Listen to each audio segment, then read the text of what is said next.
이번 영상에서는 리플 소송 판결의 적용, 이 적용에 대해서 함께 살펴보도록 하겠습니다. 자, 얼마 전에 리플 소송이 거의 마무리가 됐죠? SEC가 항소를 취하했으니까 뭐 끝난 거나 다름없습니다. 자, 이번 소송 판결을 통해서 우리가 알 수 있었던 건 바로 이 부분입니다. 리플의 가장 큰 수확이라고 할 수 있는 XRP 자체는 증권이 아니다. XRP 자체는 증권이 아닙니다. 이건 모두가 알고 있는 상식이었는데 SEC가 자꾸 우겨대니까 XRP 이거 뭐 다 증권이야. 팔든 뭘 했든 XRP 자체도 증권이고 팔았던 것도 증권이고 판 니들도 증권이야. 모두가 증권이라고 하니까 진짜 그런가 하고 다른 코인들까지도 위축되는 그런 상황이었는데 토레스 판사가 깔끔하게 정리를 해줬습니다. XRP 자체는 증권이 아닌 걸로.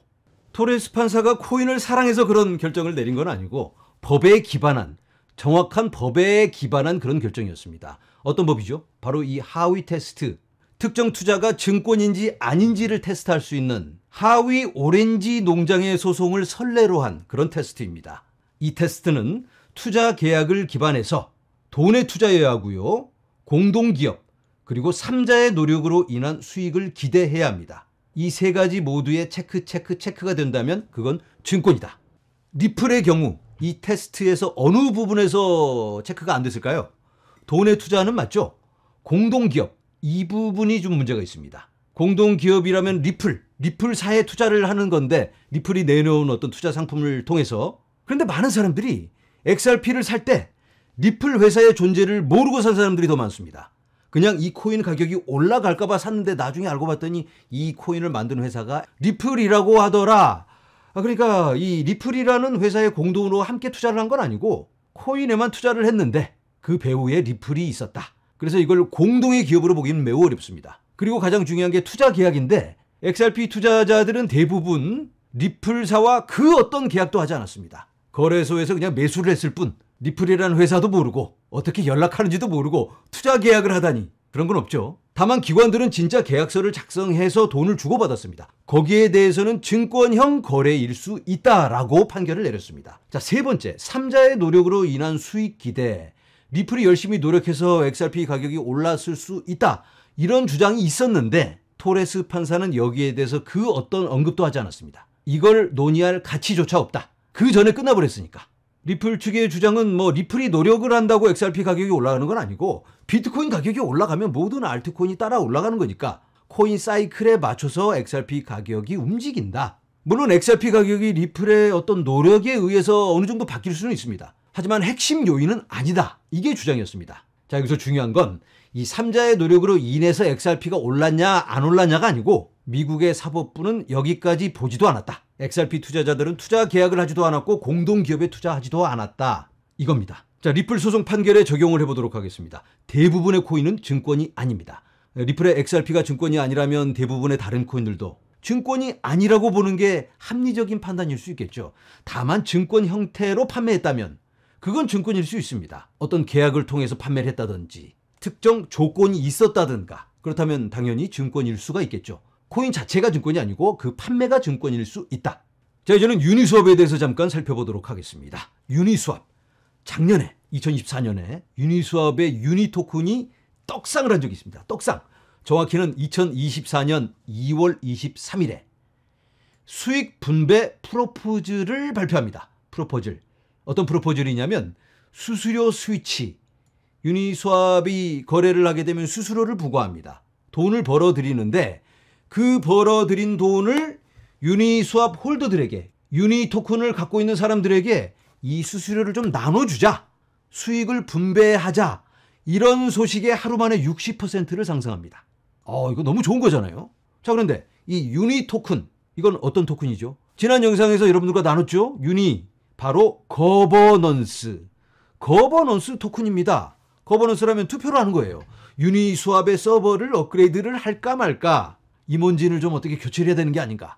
이따구 거를 하는 그런 토큰인데 아무짝에 쓸모없죠? 여러분들도 관심 없잖아요. 전혀 실질적인 사용이 없는 그런 토큰인데 이 토큰을 갖고만 있으면 갑자기 수수료를 나눠준다고 그러니까 갑자기 이 토큰이 좋아지겠죠? 자, 이게 바로 거버넌스 토큰 또는 거버넌스 코인에 대한 새로운 가능성을 열어주는 그런 프로포즐이었습니다. 자, 이 코인을 갖고 있으면 투표를 할 수 있는 권리, 이거 뭐 전혀 와닿지 않는 아무 쓸모없는 코인. 하지만 이 코인을 가지고 있으면 보상으로 이 친구들이 벌어들이는 수익의 뭐 몇 퍼센트를 나눠준다. 이거 갑자기 코인의 가치가 올라가는 거죠. 이거 너무 좋은 건데, 그런데 딱 드는 생각이, 아니, 유니스왑이 열심히 일을 해서 수익을 올리면 내가 거기에 혜택을 받는다. 이건 살짝 찝찝할 수가 있어요. 왜냐면 하위 테스트에서 3자의 노력으로 인한 수익에 대해 기대를 갖고 투자를 한다면 이거 증권으로 분류될 수가 있잖아요. 아니, 이 하위 테스트가 두렵지도 않나? 자, 그런데 그 프로포즈를 발표할 당시에 벌써 리플 소송에 대한 결과가 나온 상태였습니다. XRP 자체는 증권이 아니다. 고로 대부분의 코인은 증권이 아니다. 우리들의 유니 코인도 증권이 아니겠지. 이런 생각을 하고 그 프로포즈를 진행했다라고 볼 수 있습니다. 자, 그런데 지금 현재 유니스왑의 수익 분배, 이 스위치를 아직 켜지는 않고 있습니다. 지금은 비활성화되어 있다. 1년이나 벌써 지났는데 왜 아직도 이렇게 소극적인 모습을 보이고 있을까? 이유를 생각해 보면 올 초까지는 사실 갠슬러가 눈을 시퍼렇게 뜨고 자리를 지키고 있었잖아요. 리플 소송도 완전히 마무리가 된 게 아니었고, 그런데 지금은 갠슬러 모가지가 날아갔고 트럼프가 친암호화폐 인물들로 탁탁탁 지금 물갈이를 하고 있습니다. 새로운 판이 깔리고 있다는 거죠. 자, 그렇다면 지금 이제는 유니스왑이 스위치를 켤 수 있을 것 같기는 한데 아직은 새가슴인지 용단을 못 내리고 있습니다.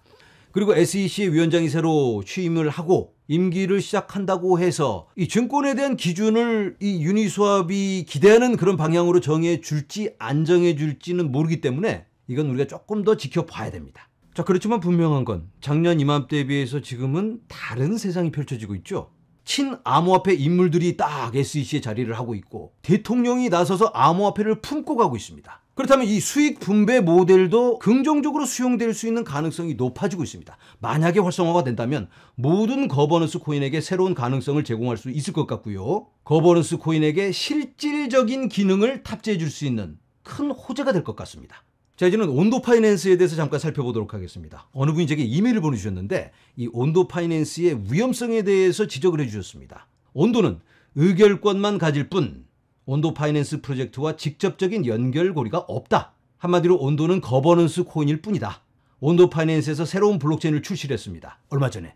그런데 이 온도를 이 새로운 블록체인, 온도 체인의 메인 코인으로 쓰는 게 아니고 자체 코인 없이 그대로 진행합니다. 트랜잭션을 처리하다 보면 가스비가 필요하겠죠? 그 가스비는 이 온도 체인 기반 다른 토큰으로 지불할 수 있습니다. 이 온도 코인으로 가스비를 지불하게 한다면 이 코인의 사용처가 더 생기니까 온도 코인에게는 더 좋을 수 있겠죠? 그런데 온도는 ERC20 코인입니다. 정확히는 토큰. 그래서 이 온도는 이더리움 기반의 토큰이기 때문에 이 새로운 온도 체인과 호환이 안 됩니다. 이 블록체인에 새로운 코인을 발행한 다음 이 토큰과 바꿔주는 방법도 있겠죠. 예를 들어서 온도2 그렇게 새로 만들어서 수합을 해주는 방법도 있겠는데 그러면 결국 이더리움에서 새로운 온도 체인으로 이사를 오게 되는 거죠. 그렇게 되면 이 온도에게는 참 좋겠지만 지금 현재는 그런 계획이 없습니다. 자, 그런데 이 온도 체인에서 아예 다른 새로운 코인을 만들 그런 가능성도 있을까요? 이 온도, ERC20는 팽을 시키고 새로운 걸 만들어서 그걸로 모든 걸 하는 그런 가능성도 있을까? 그러면 이 온도 코인은 뭐가 되는 거야? 아직까지 쭉 함께 마케팅을 해오면서 손을 잡고 왔기 때문에 기대가 있는 건데 어느 날 갑자기 온도 파이낸스에서 온도 너는 그냥 투표만 해 하고 던져버리고 다른 코인을 끼고 간다면 온도 코인에게는 치명적이 될 수 있습니다. 이분이 지적해 주신 게 정말 사실이고 그러한 리스크가 분명히 존재합니다. 자, 그런데 이건 온도 파이낸스의 신뢰의 문제이기 때문에 대놓고 온도 토큰을 버리는 건 어렵지 않을까. 온도 토큰 대신 다른 코인을 만들어서 사용한다고 해도 온도 토큰에게 어느 정도 의미를 부여하고 대표성을 유지하게 해줄 수 있습니다. 물론 온도는 거버넌스 토큰일 뿐이에요. 투표만 하는 거니까 아무짝에도 쓸모없다라고 느낄 수도 있겠죠. 그런데 이건 온도만의 문제가 아니고 모든 거버넌스 코인의 문제이기도 합니다. 대부분의 이 거버넌스 코인이 프로젝트와 분리되어 있고 따로 놉니다. 전혀 관계가 없어 보이기도 합니다. 규제적 명확성이 없기 때문에 헤드쿼터도 다른 나라, 케이만 제도 뭐 이런 데다 갖다 놓고 일부러 연결고리를 없애면서 가고 있는 겁니다. 하지만 새로운 판이 깔리고 있는 지금 이 거버넌스 코인에게도 아까 말씀드린 그런 새로운 사용처가 생길 수 있고 또 직접적인 연결고리까지 만들어 나갈 수 있지 않을까 이런 기대를 해봅니다. 자, 저는 오늘의 내용을 마무리하면서 리플 소송 결과 적용 확대에 대해서 말씀을 드려봅니다. 리플 소송을 통해서 규제적 명확성이 생기고 있습니다. 이제는 많은 코인들이 공격적인 사업 확장을 할 수 있지 않을까. 그리고 새로운 수익 모델을 만들어낼 수 있습니다. 리플의 소송 승리로 인해서 전체 암호화폐 시장의 큰 활성화를 기대해 볼 수 있을 것 같습니다. 이번 영상은 여기까지입니다. 여러분 감사합니다.